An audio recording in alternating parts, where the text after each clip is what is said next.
बीड नगर परिषदेमध्ये अवघ्या 6 महिन्यांपूर्वी स्थापन झालेल्या सत्तेसमोर आता मोठं राजकीय आव्हान उभं राहण्याची चिन्ह दिसू लागली आहेत।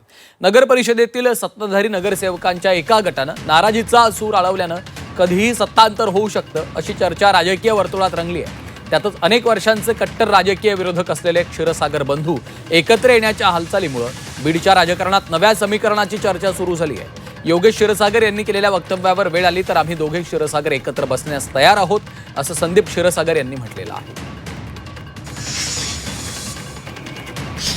आता राजकीयरित्या आम्ही दोन वेगवेगळ्या विचारांमध्ये सध्या काम करत असलो तरी सुद्धा जर तशी काही परिस्थिती निर्माण झाली आणि जेणेकरून बीडकरांना आपल्याला या सगळ्या गोंधळातून काही व्यवस्थित चित्र निर्माण करून काम करून दाखवायची वेळ येत असेल तर त्या संस्थांचं जर आपल्याला त्या ठिकाणी त्या संस्था व्यवस्थित चालवायच्या असतील तर काय प्रस्ताव येतात काय नाही त्या प्रकारे आपण बघू। जो गोंधळ चालू आहे त्यामध्ये सगळ्याच्या संपर्कात आम्ही आहोत, त्यातून काही ना काही चांगलं निघेल।